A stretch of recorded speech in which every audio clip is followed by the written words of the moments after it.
زمانہ قدیم کے باسیوں کے رہن سہن کے بارے میں جاننے کے لیے قدیم کھنڈرات کو کھود کر کھنگالا جاتا ہے۔ پاکستان میں ایسے کئی تاریخی مقامات واقع ہیں جو ہماری ثقافت کا حصہ ہیں۔ ساہیوال سے 14 کلومیٹر شمال کی جانب دریائے راوی کے بائیں کنارے پر موزہ بھونی واقع ہے، جہاں مٹی کا سینکڑوں فٹ اونچا قدیم ٹیلہ موجود ہے جسے ٹبہ بھونی کے نام سے جانا جاتا ہے۔ موزہ بھونی میں واقع یہ مٹی کا ٹیلہ 8 ایکڑ سے زائد کے رقبہ پر پھیلا ہوا ہے۔ ٹیلے کے زمین سے اونچائی 50 فٹ ہے۔ بھونی کا یہ ٹیلہ اپنے اندر بے شمار کہانیاں اور قدیم لوگوں کی یادیں سموئے ہوئے ہے۔ مٹی کے برتنوں کے ٹوٹے ہوئے ٹکڑے جا بجا بکھرے ہوئے نظر آتے ہیں۔ پرانی اینٹیں، پرانے وقتوں کے سکے، مٹی کے کھلونے اور چوڑیاں اس ٹیلے سے ملتی رہتی ہیں۔ ٹیلے سے ملنے والی تاریخی سکے 5ویں صدی قبل مسیح کے بتائے جاتے ہیں۔ یہاں کے پرانے باسی بتاتے ہیں کہ یہ ٹیلہ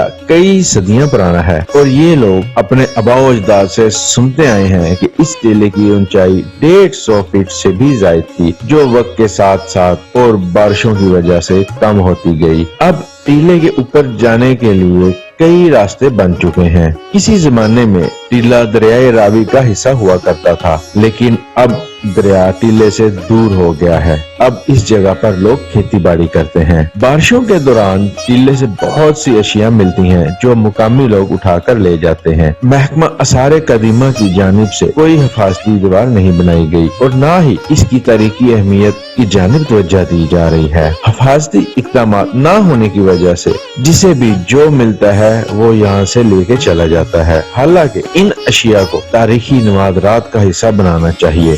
آرکیالوجی ڈپارٹمنٹ پنجاب آثار قدیمہ کے سن 1954 کے سروے رپورٹ میں بھی اس ٹیلے کی تاریخی اہمیت کا ذکر ملتا ہے۔ یہاں کے لوگوں کا کہنا ہے بھونی میں ایک چھوٹا قلعہ موجود تھا جس کا ثبوت بھونی سے ملنے والی برجیوں کے شواہد سے ملتا ہے۔ بھونی کے رہائشیوں نے آثار قدیمہ میں شامل کرنے کے لیے پنجاب حکومت کو کئی بار درخواستیں لکھی، تاہم اس پر ابھی تک کوئی عمل درآمد نہیں ہو سکا۔ بھونی کے ٹیلے کے ساتھ ایک بورڈ بھی لگایا گیا ہے جس پر تاریخی ورثہ کو نقصان نہ پہنچانے کی تحریر لکھی گئی تھی، لیکن یہاں کے لوگوں نے بورڈ سے لکھی گئی تحریر مٹا دی ہے۔